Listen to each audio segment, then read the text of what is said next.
Al-Fatihah. Bismillahirrahmanirrahim. Ar-Rahmanirrahim. Surah Khairil Muhdibi alaihim waladhdallin. Orang yang pro Megawati itu begitu mendewakan Soekarno, seakan-akan Indonesia itu dimulai dari Bung Karno, sampai ada ham Soekarnoisme.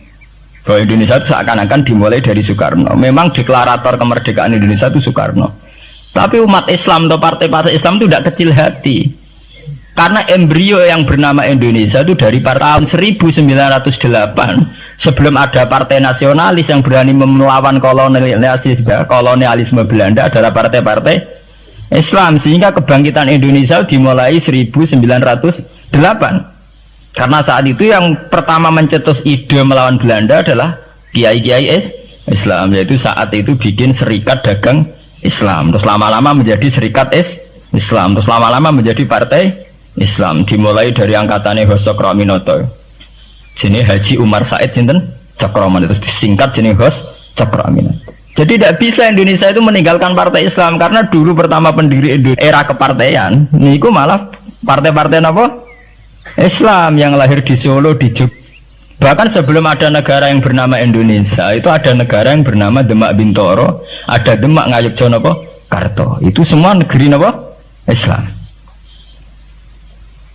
Ya paham. Sehingga secara kesejarahan kita tidak kalah sama tuanya Soekarnoisme atau partai PNI. Dan sampai kan kita ini kan kayak dinabubukkan seakan-akan Indonesia itu dimulai dari Soekarno, sehingga nak wani Pak Karno itu koyok-koyok itu kita anti Indonesia.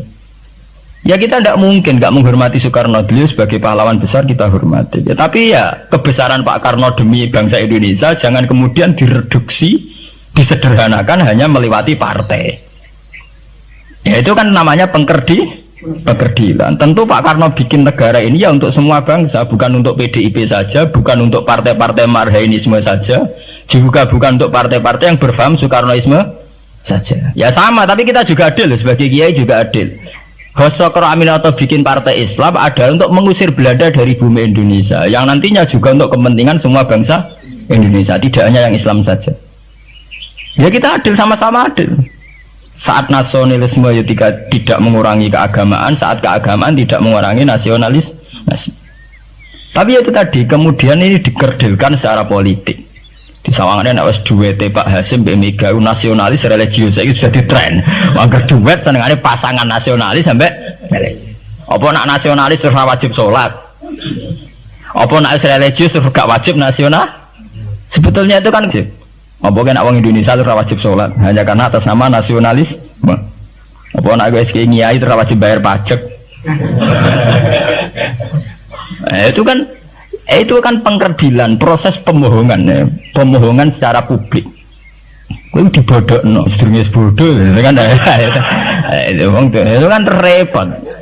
Namanya sedurunge bodoh dibodokno ngene apa? Nurut.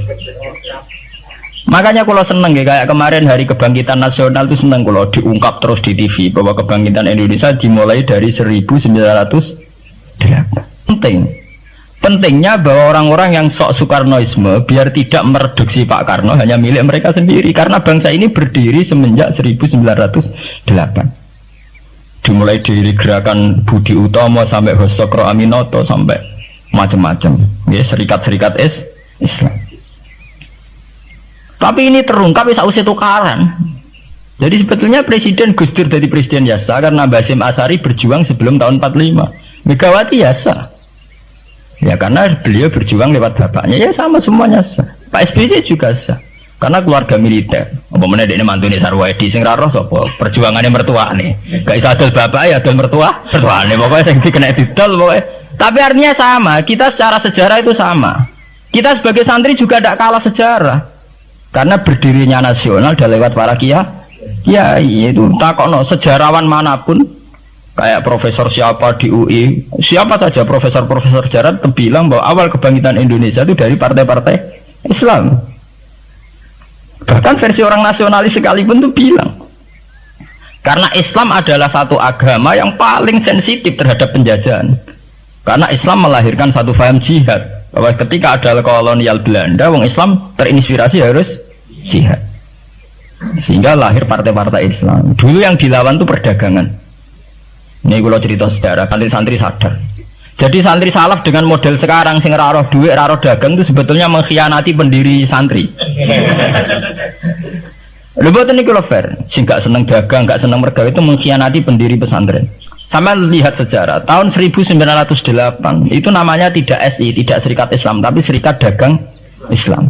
Karena para kiai adalah melawan dominasi Cina di Surakarta dan dominasi Belanda menguasai sentra-sentra perdagangan. Sehingga yang dilawan pertama adalah piye supaya kolonial gak menguasai aset-aset ekonomi. Sama takokno sejarah cek versi kiai, cek versi buku, asal gak versi klenek. Itu pertama yang dilawan para ulama adalah penguasaan aset ekonomi oleh Cina dan Belanda, sehingga mereka bikin Serikat Dagang Islam. Tapi saat ini mboten, santri paling ikhlas nak dunia wae Cina wae wong kafir. Dene istimewa jaluk mbek Arab-Arab salam tempel itu kan. Itu kapan ada ajaran itu napa? Kapan? Kita diundang bupati wis seneng ke bupati kelar salam tempel, sementara sing juga bupati ini kere-kere diutaratur, dikajekno wis seneng dan sebagainya. Itu tidak benar, tradisi itu tidak benar. Pertama dalam sejarah yang kita lawan justru penguasaan aset-aset ekonomi. Sebab itu dulu berdirinya Partai Islam dimulai dari Serikat Dagang Islam. Paham ya? Nah terus kemudian ada tradisi begini ya salah kaprah. Sebab itu kalau balik malih teng sejarah. Lah Nabi Muhammad ketika ngalami polemik intelektual, akhirnya beliau merunut sejarah lagi. Tapi balik dirunut ngenteni napa? Tukaran. Yaitu ketika Nabi Muhammad adu argumen mbek wong Yahudi, agama mbek aku orisinil di. Jare Nabi Muhammad ya orisinil Muhammad, jare wong Yahudi orisinil wong Yahudi. Nah sebab itu kalau andekan sampean tuh pakar sejarah, ketika Quran ngendikan anit tabi millata Ibrahim apa? Hanifah, bahwa Nabi Muhammad kon anut Nabi Ibrahim itu bukan sekedar keteladanan dan fisik itu mboten, ya adu ilmu tuwa niku. Adu tuwa. Akhirnya adu ilmu tuwa andalane wong Yahudi Nabi Musa. Andalane Nabi Muhammad Nabi Ibrahim. Padahal Nabi Musa dibanding Ibrahim angkatan putu. Mulane dari Quran ha antum haula'i hajatum fi ma lakum bihi ilmun falimatu hajuna fi ma laysa lakum ilm wa wa ya'lamu wa antum la ta'lamun. Maka na Ibrahim Yahudiyya wala Nasraniyya walakin kana hanifam muslimah. Adu ilmu tuwa. Kowe duwe agama Yahudi rak pendirine Musa. Kowe di agama Nasrani pendirine rak Isa. Lah anakku Islam pendirine Ibrahim rak tuwa napa? Itu satu ilmu tuwa. Lah si Quran wis kakuati wa ma unzilatit Taurat wal Injilu illa mim ba'di. Lho Taurat Injil ku ana rak sakwise periode Ibrahim. Ayo ngejenenge adu ilmu napa? Tuwa. Nah, mulane saiki dhisik Mbah Sim apa dhisik Mbah Khalil, apa dhisik Mbah Sidogiri, apa dhisik lah nek adu Mbah gak barbar.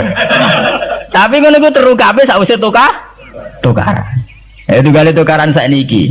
Zeni Wahid rak ponaan, ndak Muhammad nek dibela Lili Wahid malah buli. Lah ora ono bare.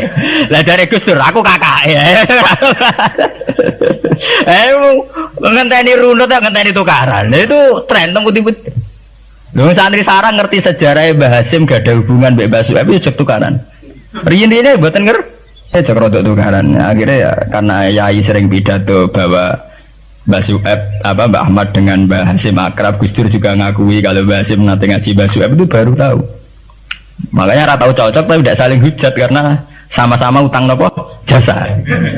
Ke Mbah Mun di guru Mbah Karim di guru Mbah Hasim Asari. Lah Mbah Hasim sendiri nanti ngaji Mbah Suhaib ya begitu. Nah, kayak pulau ini dari kiai menangan, masa pulau saking mbok-mbok pulau bodoh. Ya itu tadi guru-guru ngalih. Enggak ya pendak nopo tukaran.